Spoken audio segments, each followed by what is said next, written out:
TV Badwam so the edu so ye didi kan wo Badwam dwumade so ye kase no ensam na do so ne to dwa mu bi ya wo betie ne from montamu mia bia ensuo ya ye bie ye akosomo sutade na ye bie nti wo makwa hunyehia mu no se sei nipa dodo a wo mo cons enseme mu no ehwiri de kosro ye de honsam ne chemu no ebebro na fe yakọ ayeyeji ne mpotamu voter lake no so eyiriye amewi akire ane yesukufo a wo mo wo fante kura bia ye de wo makodina sesia se ho no nsua de ne se wani ensa o ka kire sansam no ene nsem bi ena no pay mede bro sa Adom TV Badwam kase o hweme live ewo YouTube ya Adom TV Tube na Go TV channel 119 DSTV channel 280 bididi afia amankwa tamaklo afia ni dem yentie seden samni chiremu etie ankasa enipa ya akosomu nso a ye bie enti ayiri ababeto wo mu a ne yenim say 20,000 or say 36,000 na we no ye voter revolt authority mpenifo ene de sansemi ababeto edwa Adom kase etwaso. We have since then intensified efforts to alleviate the pain and discomfort. VRA and the entire relief team is engaged in regular supply of food items such as rice, maize, beans, gari, sugar, mackerel, cooking oil, palm oil, tomato paste, granuts, biscuits, fruit juice, powdered milk, and potable drinking water. Other non-food relief items include mosquito repellent creams, mosquito nets, blankets, mattresses, solar-powered lanterns with telephone charging facilities, sanitary items, and many more.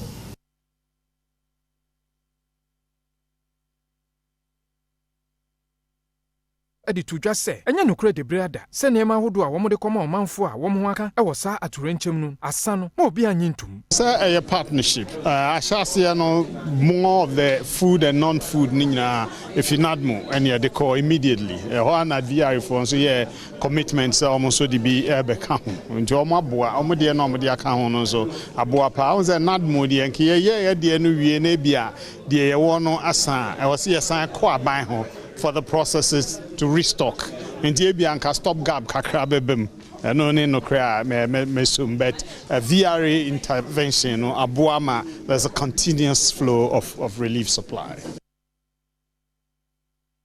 A school for the Donwaya war frontier crowd basic school and no war yeji wobuno is mantemono and ne dear edamotobi na yado makwa kugu se womunsia de ni nyina no voter lake noa. Womo ebie yama enayiri abeto womu ya Adom TV etwaso yo na ye wono hwan ena nsuo no ebetu ye afa school ni nyina nti ya ye de kodo ena ekosesa nkonwa no na office car no di ebesesa bi ko logistic nti ye sa no na ye nena na afiafie esre nti be hu papa bi wa ha ena ode ha mai e makalanta ena omode ye nti according to no normal bano weekends Saturday and Sundays nti ye ne ye headmaster ebesre no ema omode mai ti ai sanso na isa ko hu asori Pentecost asori fo no omode omo church no so mai nti we have divided school into two parts. Chief Fisherman a wo fante akura enso edi tudwa se woni mpenifo ahodo a wo mo mpatemu na ka wono ho abom edi nema bi egu akwam se ne nsu a etwi fo manfo enyapade yesu yi wo munya bebi ahye ya wo bokọ apro no mu na wa akohwe ne wo koso a wo de atonya no so wo de are asam na wo de are mboaye miye nyina ye ho atanye amama afrance se sa no de yamprasa ye bete sa asam ni bi o wo yeji ha nti ya pesa afia atonya ye krosu bibia ma wo bese afra de anabro from abakase o sa bibia sisa de a nyamo bro no so mo ha de gbani bia ni wo nti wanyi wa be ya so yanka ne tintin bia ya no mo bokọ apro no de ba bia asi bia mo ahunu na wa di ho dwuma man. President ya wono da buno is House of Chiefs ano wono so na ye Paramount Chief de ma yeji traditional area ye pimampim ya o kablesi enso esre aban no sankebe ya wo mo a ewo ensuo no ho ne chichu fante kura no ne ade sa no ye meyi wo mu nyina mfamfiri ho no mo so be ye na de asie ewo hoi ebi enkoba bi mu Adom TV edeba Kurasi a ewo nsuo yi hu a ye nsuo mo adwuma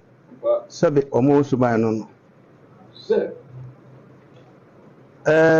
Ebi baye. Fanti akurafo mompe baby antena. Na nye afibo permanent place. Uka yate esu na yatwen kakra pe eyurefi. Eko na yedi akire. Fanti akurafo ni me say baby yate ye tempera. Omuni that nipa eyanda no yurefi no ho. Yurefi say nsu to brade betima babiri bia ama nsuyo ayiri afi nsuyo ato ama nsuyo na ayiri no akosomo da me bae no meka se we na to so miansa pa but we are by enyanru dadal bia bae ya ayiri abedru yi run about no nsuyo yiri edu yi run about yi na we na etoso kese pa ba ko e ba me sa de no de antimi amba kese. National Executive tia womoda Ghana National Tailors and Dressmakers Association womo akonkroto nkono ya akosomunsuo no ayira fa won womo eye womo members a womo akwa ahohiehia mu nti womo de niema ahodo bi akoma won se wonye emfampa prachire kakra adom kase ni bi edinkomo. National Tailors and Dressmakers Association ene ebo anan e de omani akire nkron ya akoso modam so ya obi etu mu no edin semone na bra wo mo ekọ honom no enya de se wo mo ekọ ne sapan ne senti omo de nwane ene ni mahodo bi a ebetumi abo mo asetena mu ekodom wo mo de ekọ so e wo honom no adom kase e de to aso. In fact, we can't sit down while some of our members in the Volta region suffer. So we've come to console them. We've come to share their grief, and then we are also here to give them the little that we have to support them. Most properties have lost, shops, machines, and others. So we are here to comfort them. Wonsu yiri mu ansemi mu nso ensu ato ewo Jamra ekrobi wo Jama North mensimu wo bono mantemu wi akire nipa aduonum de ebi ombede ne so aye hawa adom kase edebe. Adan bese aduonu na isuyire afa wonu mu a sabre nipa bese aduonu mu so enya baabi mfu wontimto ewo Jamera ya wo Jama North mensimu mu ewo bono mantemu ensu ya etoye ahwere ba ko ntamu ama omanfo wote ho eho akwadwa mu yie pa ya ensu ebu afaso mfi ahodo mu a waje won ho a enye tese baabi eti nya ye fie ni ye japade nyina ase enti mo amba mbeboa ya ye ni ye ma ye hu kiri ye papa therefore days ni de na wotwe ye didi ye ni baabi ebe soja ye de mu nyina ahwere nsuo enti ye sra mo mbeboa ye na ye hu kiri ye mi a me ka se kura se mi de bu mi ni baabi a mi ni mi ba befa tisa na ye ka no ye be sra mo aha ya neti be na nsanie anasbi na nan kura ko na num ne ntimi mpie nsuo ni nyina atai wo ha aduane kura na ntimi nye bimpo na ye de akan ano atoanche bia no ho wo se esi a ye chenwe nti ye be sra mo se de ho kire ye aho kire pa mu ne wo ha ye ntimi mpie mpo ne akoto aduane wo abonten nananom ne adehye wo kwawutafo wo kwawu East Mercy no mo wo poye se lady one fulani fo atonkwanta pai fi se omudehye bia yekokum no wo ne kwaye mu no omudwen ho a onte ase ọkụ a na ye ntafufo de ye nyadwe se ye be kontokwa nanso fulani fo a mo hwe na ntwie wo ye botem ha de tokwa abesoa ye ne fulani fo ye mo ni bibia wo sisa mo niema na mutu free o mai ye kuro yi ye mpanimfo so if truly no kware mu se awo pese o my Ghana eye na fada ntuma pa fa na asubdue ba ko tafo a omuntu ana mo free na da ya hemfo wo kwa ane ne mpatam se obiara watwa asase de ama fulani ni bia hwe se obi yi free ho akopa be fufuro de ama won se de be ya asomdue be free se fulani fo ebe won mpatam ho de ya ene won so won ne be chia yam so pa enya asem keto me de metafo man nyina e chef Fulani for the Yes. Said, Obi Hotel to my Sakua. And the Omkan was a Fulani. Yes. National Pensions Regulatory Authority mpanimfoɔ ne Ghana for Asia ne nyina no pension fair ya wɔn mo aye botu wɔn mo for sɛ enei ohoɔden bedru brebi no wanyina wobɛkɔ ahomegye mu ɛsɛ wɔn mo yɛ wɔn toto yɛ nyina yie sikasɛm mu famu sɛ bɛyɛ wɔn ahomegye mu no wɔne tutu ngu wɔn nsɛm Adom TV ɛtɔso yi ɛkɔfo a wɔn yɛ pension adwuma wɔn na gye sika nteteto hɔ no wɔn ade bi atu futuo mu na wokɔ retirement wɔn na tua woka na saafoɔ no ɛyɛ na wɔn adwuma no timamufoɔ no bebree ɛnte ase ɛkwan korɔ mbɛfa so a wɔn bɛ register eti ɛnɛ yɛ atwe wɔn nyinaa aba ha sɛ wɔn mɛda wɔn adwuma no adi ɛnkyerɛ timamufoɔ no especially wɔn a wɔn yɛ ankorankora adwuma a ɛka sɛ tier 3 pensions no ɛno no ɛnyɛ nhyɛ ɛyɛ voluntary enti time bia na ɛsɛ otumi mma nipa no nya ntiaseɛ enya hodaso bi ansa na ɔde ne ho awuram it is a wotena office de bia na ɔka sɛ nipa no mbra hɔ a ɛyɛ na ayɛ den nipa dodo a wɔyɛ manfo adwuma ɛne wɔn mo ɔyɛ wankase adwuma ne wɔn mo a wɔwɔ nsiachi baa ebie no wɔde ato dwa sɛ ɛho hia paa sɛ obia enya sansiachi baa bi sɛ de ɛbɛyɛ a daachi bi wɔkɔ ahomegye mu a wɔn ho ɛnkyere wɔn no yɛne a yɛduru yɛn mpanyimfie so a yɛyɛ adwuma wɔ Ghana ha yɛyɛ 12 million. That's our 12 million. No, emu 3 million. Eye bosumi adwuma. Bruni because a formal sector. Emu 9 million. Eye wo mu ankasa adwuma. What they call ohanchi chemu mu a eye ohanchi chemu de owotwinum. Ohanchi chemu de owotwinum. Na saa nipa 9 million no. Emu 600,000 per na ewo pension. Enti 8.4 million any pension. Obian so bekɔ ahomegye mu dako na sɛ wokɔ ahomegye mu na wonni pension a ɛde na ade bɛbɔ ho bra na nanom ne mpanimfoɔ wɔkɔ traditional council so aba multimedia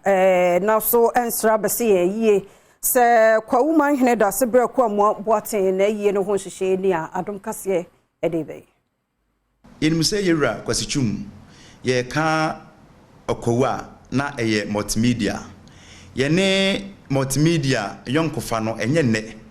enu nti yentimi nye abrempo yi eti sesen a yento nsamfrɛ yen ya yede hye yede nyina kwasichum eni na dwumakuo sɛ omra kwaw abine na omeboa yen ni enya ono a ne hene achi kra kwasie de na nwumre na nanamo achiame akonfo yebeye amane kyerɛ sɛ yede odehye no eba fie na ya bejane kwan amanako akra enu nti kwasie da no da ye de hye ayi na se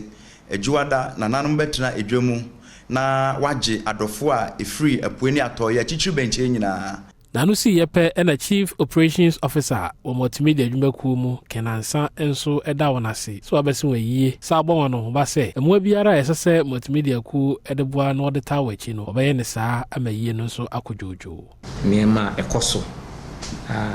anka nipa kakra bi ne bi hu yede eto so ma amanfo nyina enti mase ye ayate yenso emrena date no mama no so ye no to ato ho emmo bia e wo ho a yede beba beboa ma bibia kokama no yede asiesie da celebrate crown enso ye beba Ghana Statistical Service mpanimfoɔ sɛ research ho dwumadie no de wɔn de ba ya aboboa no ɛyɛ school pon ahodoɔ mu na wɔn ba bɛyɛ ya school pon ahodoɔ bɛnum na wɔn da kwan so wɔn bɛyɛ emu nsɛm Adom TV ɛtɔ so